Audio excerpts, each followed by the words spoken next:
The phenomenon of 3D is quite old, as most of us know. But John has a unique application, as you can see from the paintings up here. I don't know of anybody that's done it with oils. We're going to have several people speaking here today. Well, John's paintings are the feature attraction. Bob Bresnick will get up and give a little background information on 3D, some very quick presentation. Dr. Joe Wirtz will also give a quick presentation on color perception. These are like sidebar issues to John's revelations here with his artwork. A lot of this came about from discussions about the phenomenon of 3D and how we might achieve the effect in painting. And John and I have been talking about this off and on for many months, as he has been talking with Joe and Bob. And I think he's come up with several innovations here that might be something that nowhere in the world has this been done before. He likes to think of his real profession as being an artist. And he is world-renowned. He's won several awards, and he's had shows in France, and he's got one going on right now in Japan, even though he's not there. His work is there. So that's going to be a good next few years or so, John. Thank you. And I'm not only looking forward to a lot of good work, but I'm also looking forward to a lot more good artwork too. Thank you. I'm going to close. Bob, you're next. That's it. Okay, we're going backwards. Go backwards. That's us. Okay, I've been asked to give a little history of stereoptics. And it basically started around the same time as photography, around 1850s. And there was an exhibit in London, Crystal Palace. And in essence, these are people's scenes from the Victorian era. And you have two pictures. And it's basically one left eye, the other's the right eye. And one puts it, looks through the viewer, the eyes take it, put it together, and you walk. You got a stereo picture. And this again, been around since the 1850s. Same basic principle is used in the child's toy. Now, these came out in the 40s, never introduced really as a toy. And when the company went under around the 60s, GAF bought them up, and it's been around ever since. I even have one that has Mickey Mouse on the back of it, so I thought that was just a little cool.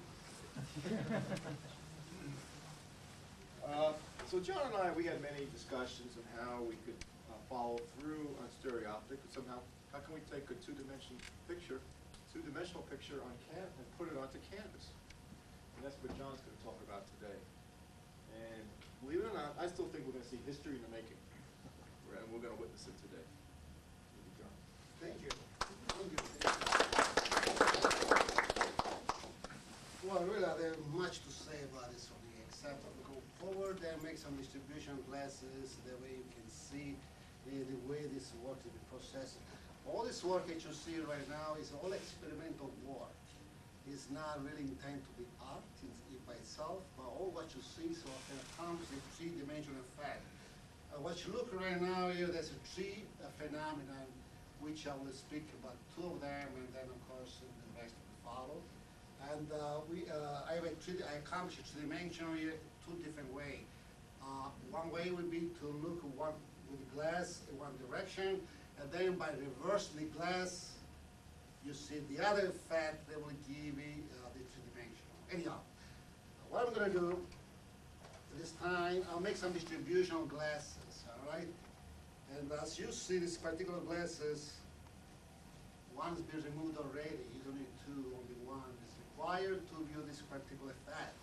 If I look this way, you know, this particular one, this particular painting doesn't show nothing at all by any effect whatsoever. But what will happen at this point, at this time, if you shift the glass to your right eye, okay? Now you see this one be a 3D, not the other one. Both eyes open. Both eyes open. Okay? No, look. This way or the other way. This way or the other way. I'd love to have any one of these hanging I on need the to wall of my collect the house. glass back. Did you say Oh, yeah. what is the glass? I don't know. Yeah,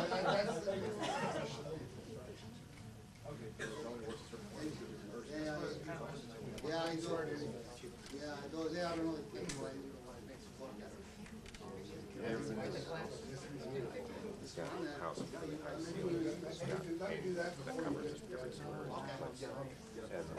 Let me give you a little bit of history here, because I think it's more interesting to run it in reverse. For me, this started with having breakfast with La Rosa here, and he was talking about he wanted, for some reason, he wanted some pink and blue glasses. I said, well, you go to a comic book store. So he tried several places, and I said, I'll find them. So anyway, I got those, and he made some things, and it was really kind of cute. And let's see. Then these glasses that you just had, I saw in a show downtown, SIGGRAPH, and I went by, and they were handing these things out, so I looked at them and said, aha. So anyway, and then he wanted for this show, so we ordered 50 of them or something. But, you know, take one out, now you got 100. But let's go backwards a little ways, because he said it started in 1850. Well, no, the concept of three-dimensional painting really got serious in about 1400, when somebody figured out that if you do a vanishing point and you get all the lines lined up, by golly, it actually looks like there's 3D. But when you get to the next set of glasses, what you're really tapping into, and the reason for the title on the poster is that this began, I don't know, say several billion years ago, with when the animals, you know, a lot of fish, if you look at fishes, they got the eyes on the side. Well, why they got the eyes on the side? Well, they can see behind them. Okay, well eventually one got some, I think it was a lemur, had the eyes in the front, and lo and behold, you put the eyes in front, you get stereo. I mean, even God experiments. Some of them work, some of them don't. Okay, so we have now, I don't know, let me just conjecture, we've got a million years, or 2 million, or 5 million, some fairly large number of years of evolution, where our brain has been programmed to say, okay, whatever our eyes have to jiggle to get all this stuff in focus, that gives me an idea of how far away it is, and that's how you get 3D. Now, having said all that, I turned it back, and this is really weird. What you just saw was you know, a relatively straightforward application of trying to make 3D. What you're going to see now, I think, really has nothing to do with 3D. It has to do with, you've got a processor in there that says, it's like a hardwired Fourier transform. It says, I don't care what you give me, I'm going to do an FFT on it. Your brain says, I don't care what you give me, I want to make a 3D picture out of it. If that works, it's fine. It doesn't. That's what's interesting. In order to get the true effect of these, you actually need to get a little closer to it. But if you take this painting here in the middle, this one, and view this thing, you'll get an idea of what I'm talking about you're giving your brain data that it doesn't know what to do with. And they keep shifting That back happens and to me all the forth. time. The most interesting one would be this particular one here, because what I want to another. Yeah. See what's happening, I think, is that your eyes expect two images that are slightly offset. But that's not what it's getting. It's getting images inside of images that don't know what to do with it. Unless maybe you're a little weird. But what about the changing colors? Why do colors keep changing Well, I back don't and think it forth? has anything to do with the color. I mean, it goes back and forth because your brain just cannot figure out how to interpret it. Most people.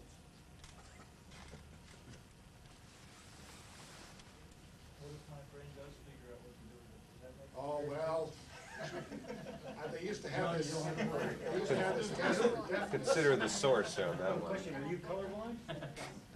Absolutely. There you No, go. I mean, Oh, the person who just said that, because I'm colorblind and I imagine that I'm not seeing what you guys do. Nothing happens to you. Well, it doesn't make a difference. It Yeah, I makes can for you imagine guys. it would, yeah. It doesn't work for everybody anyhow, we know that. It doesn't work for everybody, yeah. It requires the eye that sees perfect, and the brain, of course, to interpret what it sees, and the color, of course, to make it really the object, This is what's called lens. rose-colored glasses. And with this here, I'd like to say thank you to Don, Bob, Joe, Bob Solano, for you, the presentation, to Darren. They still take picture, and thank you, and go ahead and enjoy, and each one of you individually, go ahead and do it, so, thank you. So don't we have to look at the blue around your document?